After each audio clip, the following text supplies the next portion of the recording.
Doakan orang tua bagi yang menikah, ada 4 minimal kita minta. Ya Allah, ampuni dosanya. 2, terima amalnya. Ada amal tidak diterima? Ada. Amal-amal pilkada. Sumbang jilbab 10.000 supaya dicoblos. Nah, nanti ya Allah, mana jilbabku 10.000? Kata malaikat, bos, pilkada jilbabmu. Ya, tidak sampai. Pun kalau ada amal orang tua kita seperti itu, dia pernah caleg, maka kita berdoa, ya Allah, terima amalnya orang tuaku. Yang ketiga, lipat gandakan amalnya tersebut.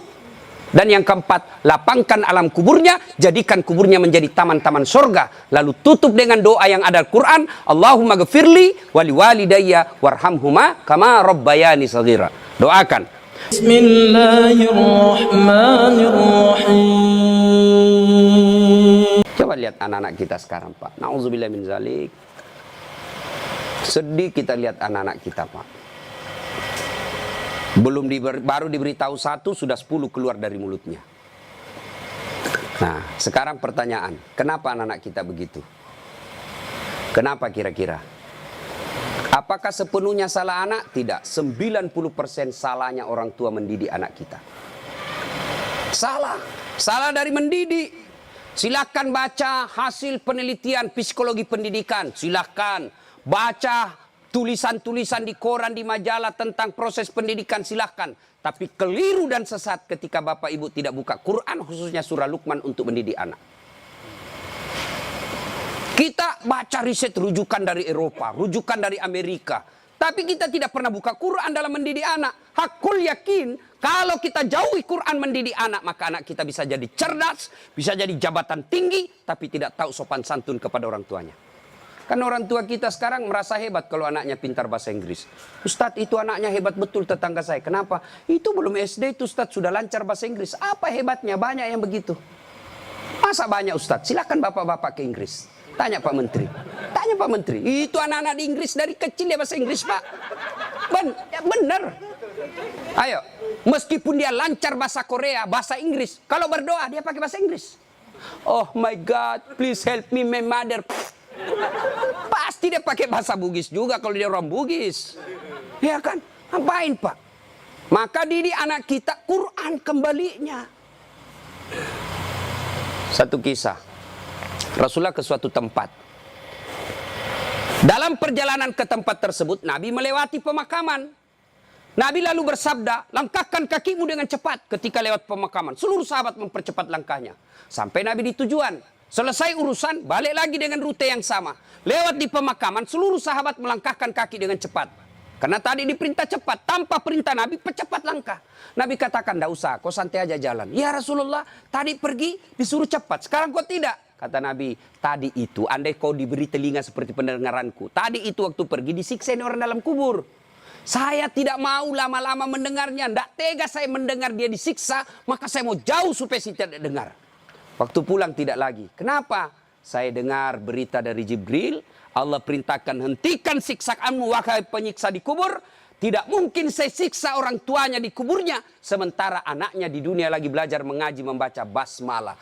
Bismillahirrahmanirrahim.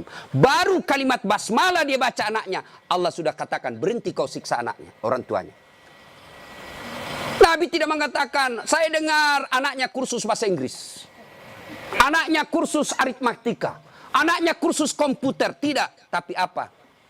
Quran. Maka didik anak kita Quran. Ya Pak ya?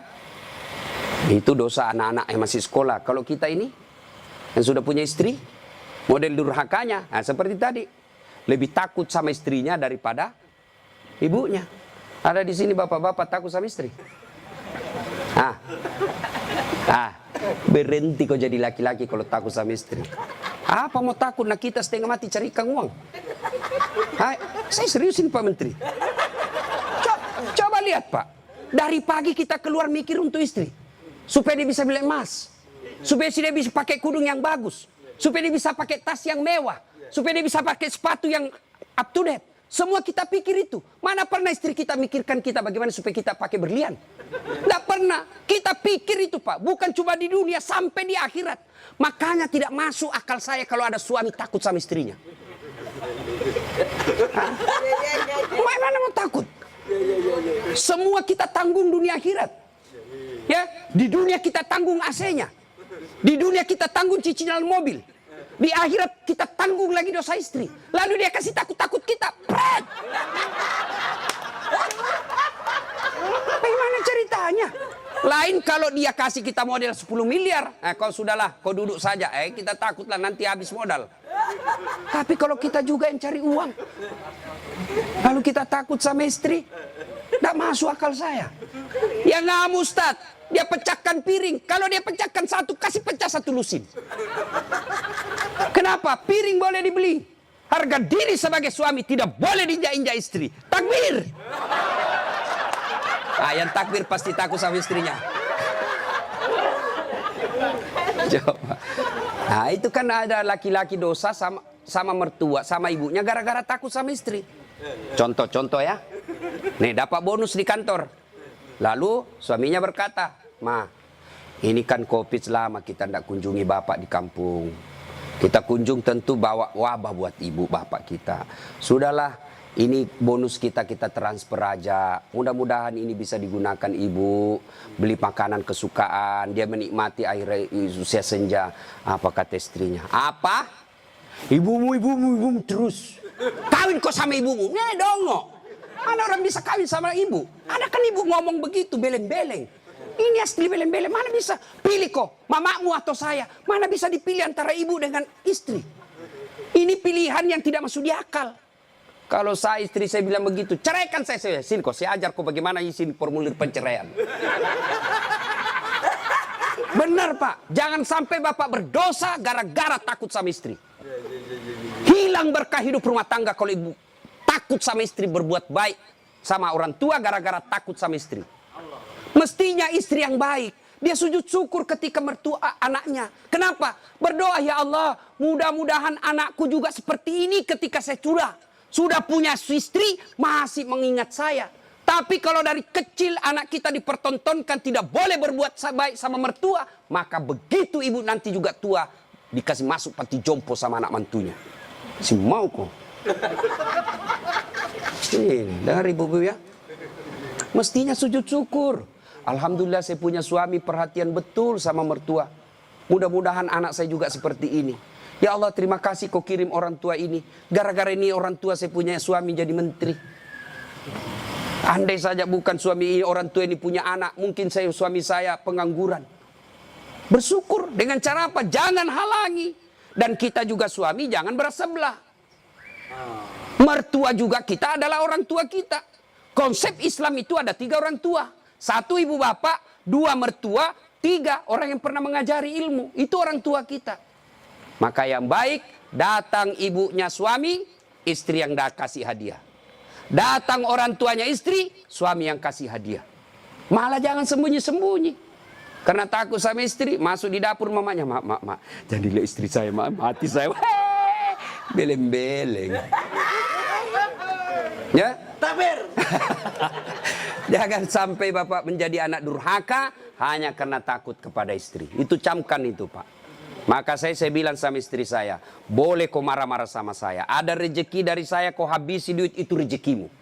Boleh kau maki-maki saya kalau kau marah. Boleh kau lempar kepalaku, yang penting tidak dikena. Satu yang tidak boleh saya dengar, jangan pernah kau sakiti perasaan ibu saya. Begitu sakit perasaan ibu saya, tidak ada mantan orang tua. Tapi istri, banyak namanya mantan istri. Nah itu harus tegas, ini prinsip buat kita anak. Nah ini golongan pertama yang menderita ketika sakaratil maut, anak yang durhaka kepada orang tuanya. Bagaimana dengan almarhum anak Pak Tony? Atau kita yang sudah meninggal orang tuanya? Ustadz, saya dulu anak durhaka Ustadz. Berapa sering saya kasih keluar air mata ibu saya Ustadz. Tapi saya sudah sadar, saya sudah hijrah sekarang. Tapi orang tua saya sudah ada kubur. Gimana cara berbuat baiknya? 1, doakan. Mendoakan orang tua tidak harus pakai bahasa Arab. Mendoakan orang tua bagi yang menikah ada 4 minimal kita minta. Ya Allah, ampuni dosanya. 2, terima amalnya. Ada amal tidak diterima? Ada. Amal-amal pilkada. Sumbang jilbab 10.000. Supaya dicoblos. Nah, nanti ya Allah mana jilbabku 10.000 kata malaikat. Bos, pilkada jilbabmu. Ya, enggak sampai. Pun kalau ada amal orang tua kita seperti itu, dia pernah caleg, maka kita berdoa, ya Allah terima amalnya orang tuaku. Yang ketiga, lipat gandakan amalnya tersebut. Dan yang keempat, lapangkan alam kuburnya, jadikan kuburnya menjadi taman-taman surga. Lalu tutup dengan doa yang ada Al-Quran, Allahumma ghafirli wali walidayya warhamhuma kama rabbayani shaghira. Doakan.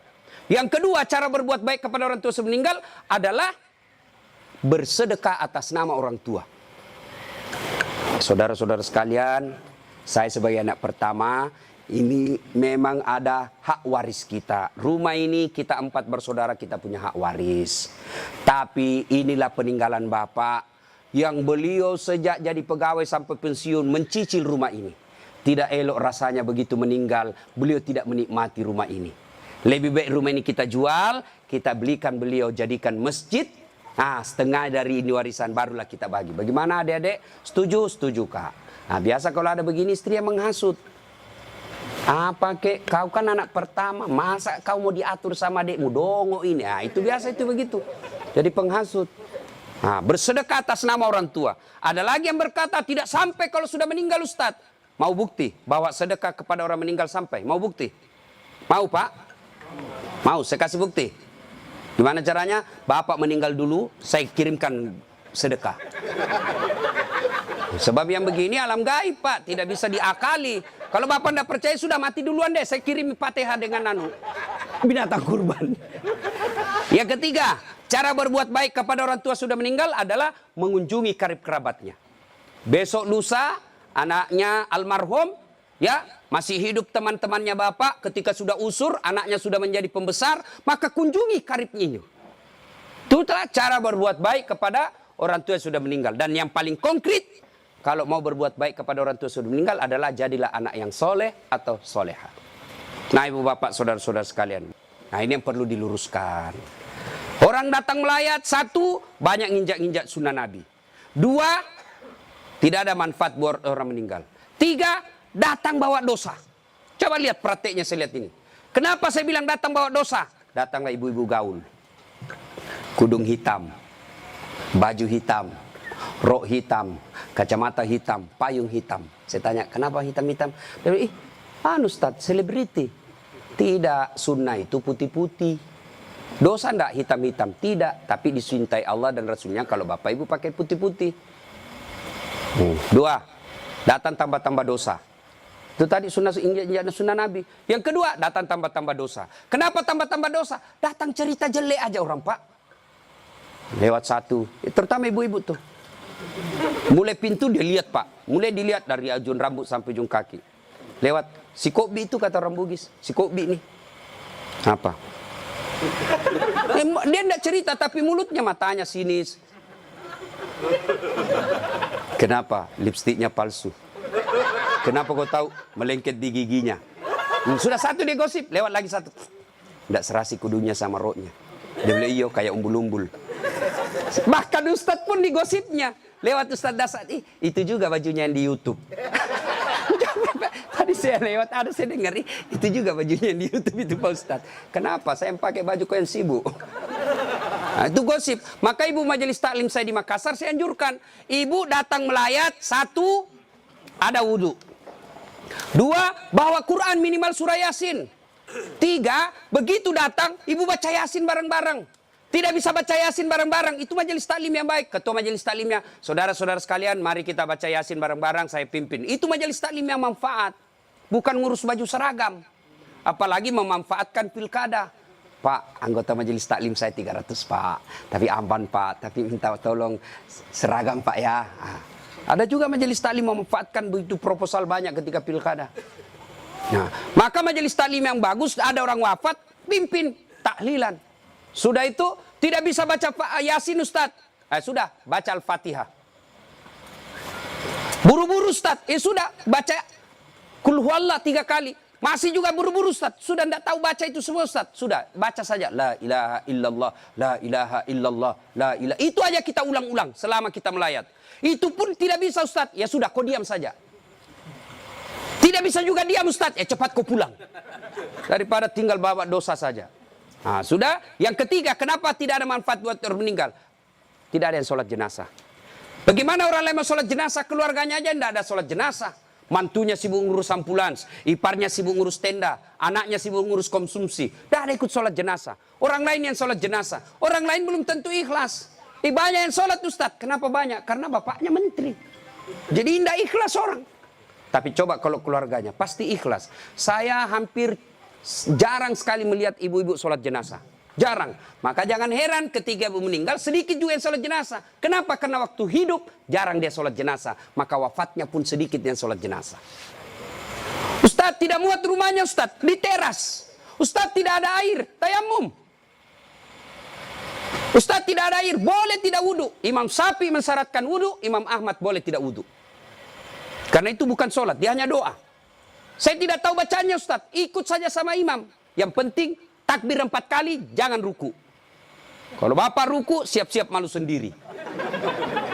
Nah, ini cerita, wallahu alam benar atau tidak. Cerita ini takbir imam. Allahu Akbar, takbir juga dia, Allahu Akbar. Takbir kedua imam, Allahu Akbar, dia ruku. Dia, kenapa saya sendirian ruku ini? Takbir ketiga imam, dia sekalian sujud deh. Dia sujud. Pas selesai sholat ditanya, hei, kenapa kau sujud? Dia bilang ini orang banyak sekali dosanya. Tidak diampuni kalau tidak ruku. Supaya habis sekalian, ya sekalian saya sujud. Ini jawaban orang kepepet. Nah ibu bapak, saudara-saudara sekalian. Ya, habis baterainya. Ibu bapak yang saya muliakan. Masuklah, diantarlah kita. Diantar ini lagi yang banyak kadangkala mempermalukan Islam. Saya tidak tahu kalau di sini. Saya melihat kalau di daerah sebagian Makassar Pak, orang meninggal, kala-kala demo Pak. Naik di mobil dia putar bajunya, orang mati, orang mati. Wah, minggir. Sampai mobilnya orang dilempar, jangan begitu. Ngapain buru-buru? Jadi sebelum diantar jenazah, keluarga yang berduka pidato. Terima kasih Bapak Ibu sudah memberikan kami dukungan moral. Tapi tolong jangan mempermalukan kami di jalan. Jangan lagi menambah duka kami dengan mengganggu pengguna jalan yang lain. Saya kalau pergi mengajar tiba-tiba jenazah di mobil jenazah. Bagus cara pengantarannya. Saya minggir Pak, saya kirimkan Fatihah. Kirim Fatihah untuk Rasulullah, saya ikutkan jenazah yang diantar. Tapi kalau menakutkan, tidak ada yang mau doakan. Ya? Ngapain buru-buru? Ngapain buru-buru? Karena ada lagi yang paham, tidak tahu dari mana dia belajar. Katanya kalau terlambat disiksa. Bagaimana ceritanya? Kalau dilewati 5 manu, disiksa orang meninggal. Orang meninggal kalau dia... Itu orang sholat, bagi orang yang hidup, orang meninggal, tidak bakal dia disiksa gara-gara dia terlambat dikubur. Ngapain buru-buru? Itu juga sudah ada anunya, liangnya sudah siap. Semua apa perluan pemakaman sudah siap. Apalagi kalau ada wasiat orang yang meninggal. Jangan kau kubur saya sebelum anakku datang dari Amerika. Wajib kita tunggu. Itu wasiat. Ada 7 kewajiban orang hidup terhadap orang mati. 1 diantaranya wasiat. Kecuali wasiatnya bertentangan agama atau melanggar mengandung mudarat. Misal, jangan pernah kau kuburkan saya di tempat kopi. Kuburkan saya di kampung. Tapi keputusan pemerintah karena dia wafat karena COVID, ya boleh tidak diamalkan wasiatnya. Kenapa? Karena dia mengandung mudarat. Atau dia bilang kuburkan saya di kampung.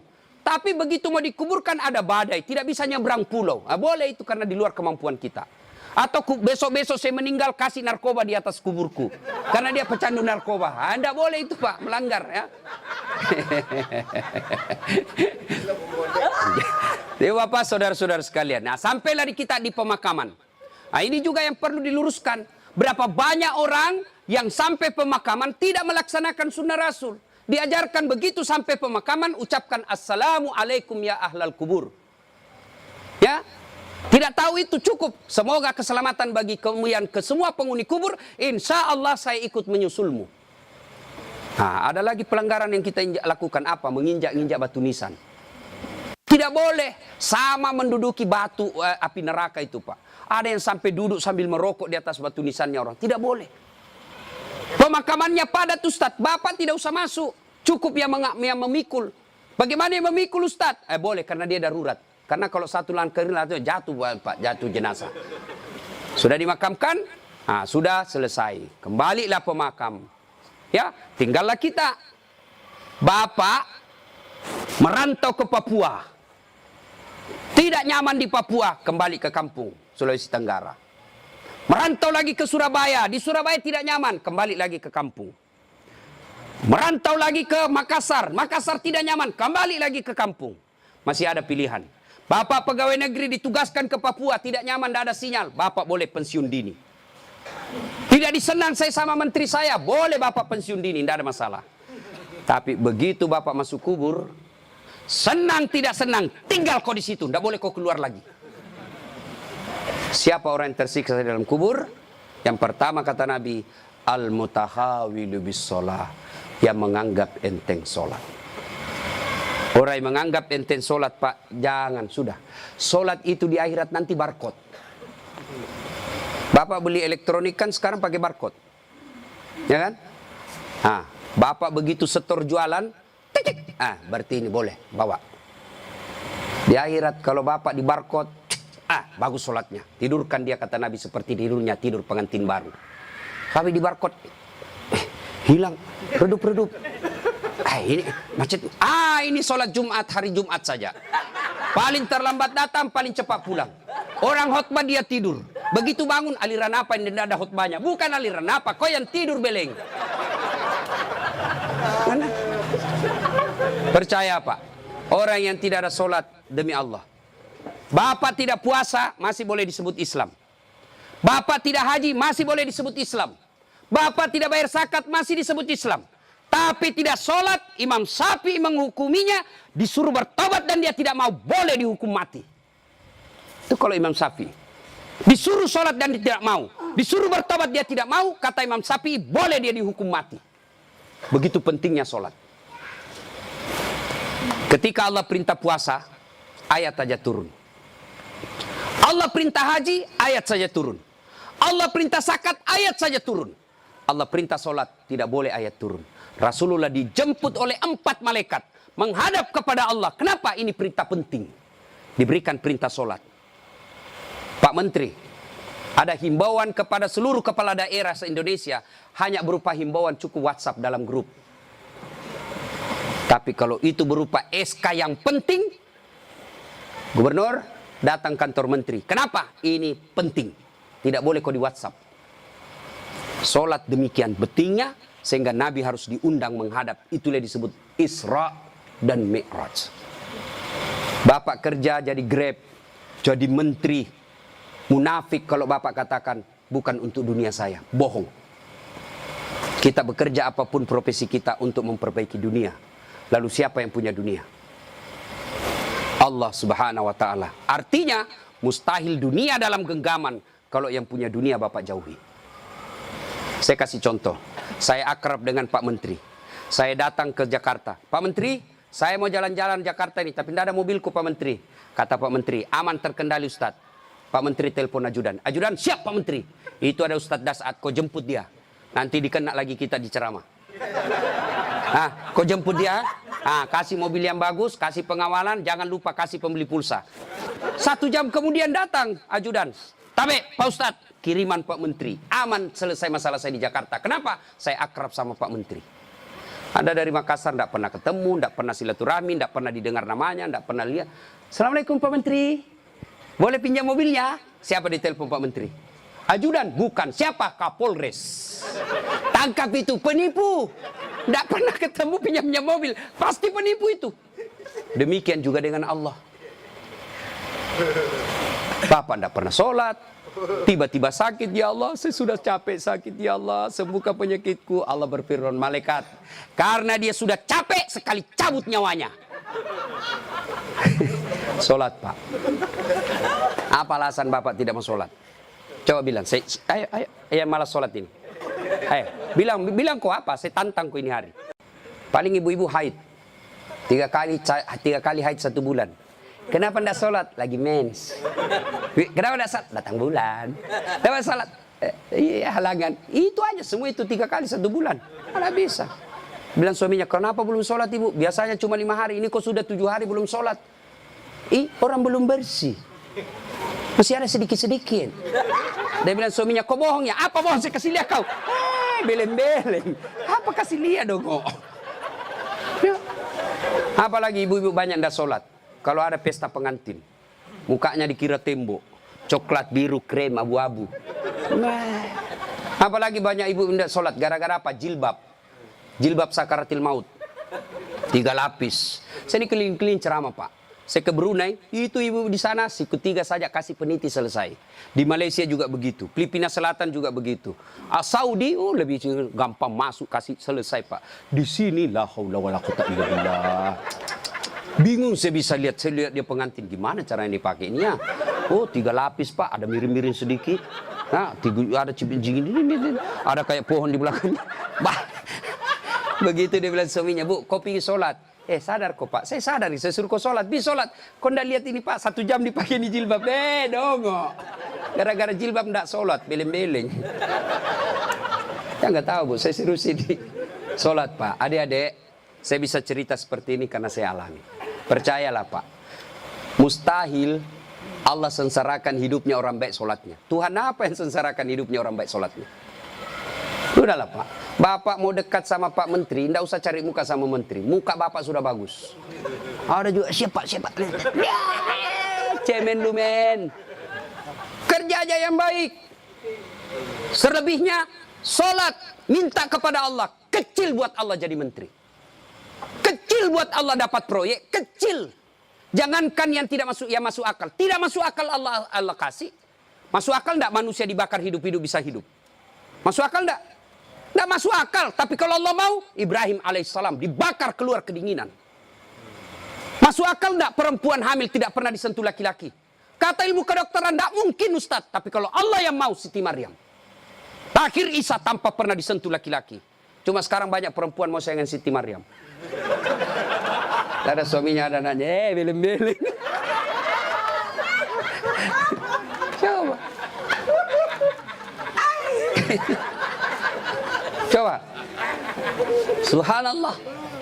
Banyak kejadian tidak masuk akal tapi terjadi. Masuk akal enggak orang bisa hidup dalam perut ikan? Ada pernah masuk perut ikan? Kalau saya ikan masuk dalam perutku. Kalau Allah yang mau, Yunus alaihissalam 40 hari dalam perut ikan, hidup keluar dengan selamat. Apalagi sekedar punya mobil kecil buat Allah, kecil. Lunas rumahmu kecil buat Allah, terhindar dari wabah kecil buat Allah. Allah cuma minta ista'inu bisabri wassalah. Sabar, perbaiki solatmu. Saya yang selesaikan semua masalahmu. Itu janji Allah, bukan janji caleg.